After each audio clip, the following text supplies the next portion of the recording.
Be ready. 15 seconds.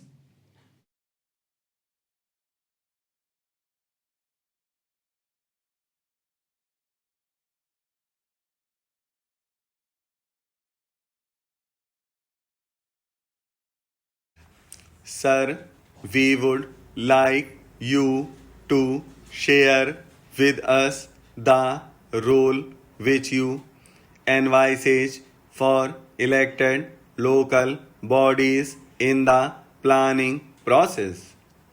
At present, there exist many different agencies outside the framework of democratically elected local bodies to whom is entrusted most of the major tasks of urban planning. These include city development authorities and city improvement trusts, besides a number of state government agencies owing responsibilities to the state government above, but not to the people below.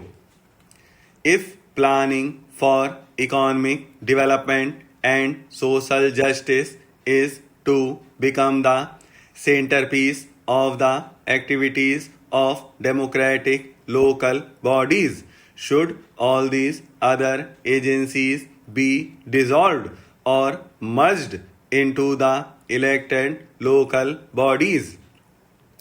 Or should they be kept separate and above the system as at present? The answer you give should be compatible with our basic principle of maximum devolution.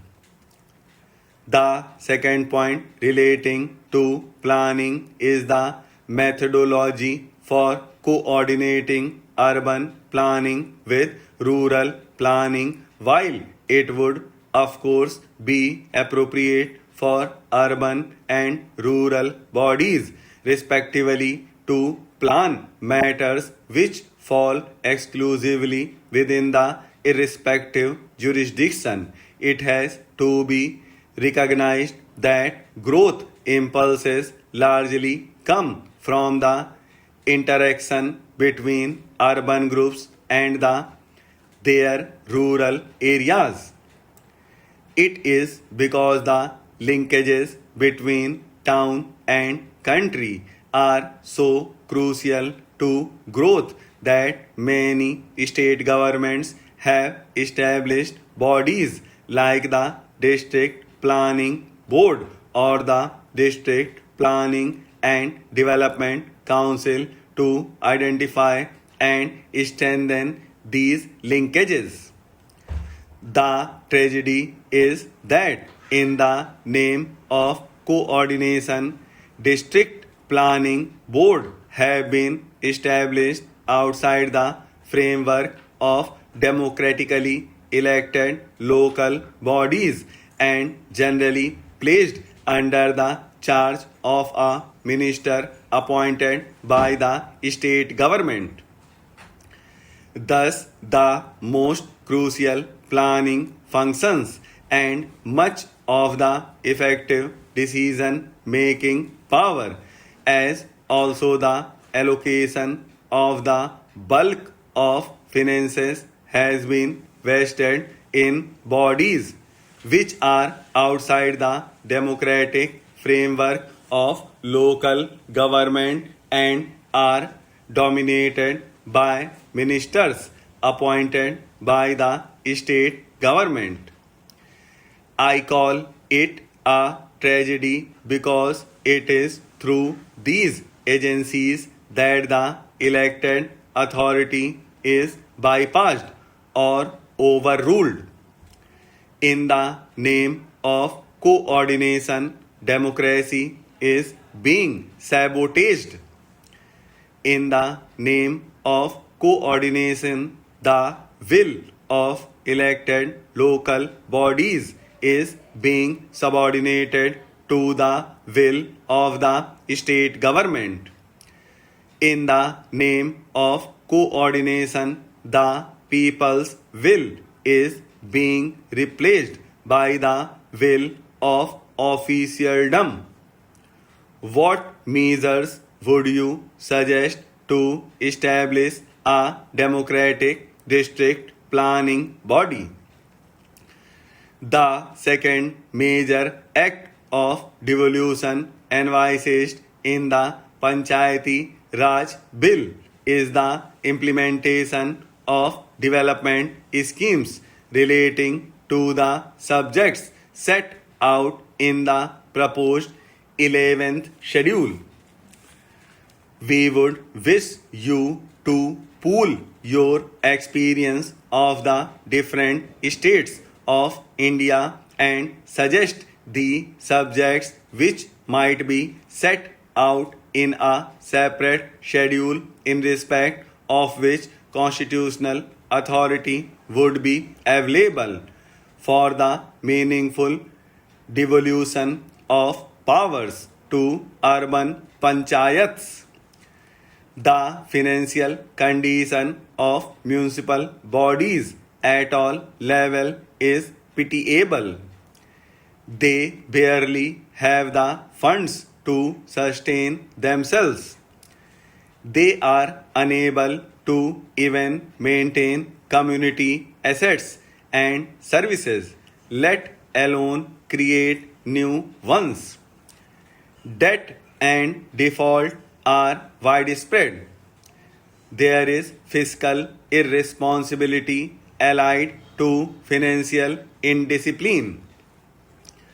The sound finances of urban institutions of local self-government is a matter of crucial importance.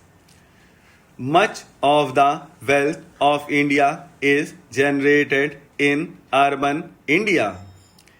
Its rates of growth are significantly higher than in rural India. The asset which municipal bodies sit on, namely urban land, is a very valuable commodity whose values goes on increasing rapidly. We would like you to examine in depth all questions relating to the financial health or urban bodies. You have numerous reports on the subject prepared by committees established by both the central and state governments. You have in Panchayati Raj Bill the proposal for the establishment of a state finance commission to set out principles on the basis of which taxes may be assigned to or appropriated by Panchayati Raj institutions at different levels. Then there are the grants in aid from the consolidated fund of the state and funds from centrally sponsored schemes as such. Should the proposed state finance commission also set out similar principles for financial devolution to urban local bodies? Should there be centrally sponsored schemes for the urban areas? There is also the question of access for municipal bodies to institutional finance and the capital market. We would like your consideration of these financial questions to be guided by the sentiments expressed by Jawaharlal Nehru when he presented his first report as chairman of the Allahabad municipality 66 years ago. Finally, we would like you to consider issues that are vital for efficient municipal administration but are not perhaps amenable to settlement through a constitutional provision. For example, what should be the relationship between the municipal bureaucracy and the elected municipal representatives? How does one ensure harmony and cooperative relations between the municipal bureaucracy and the democratically elected representatives of municipal bodies? Should not urban administration be carried out at the behest of the elected representatives rather than by bureaucratic order, however benevolent and well intentioned?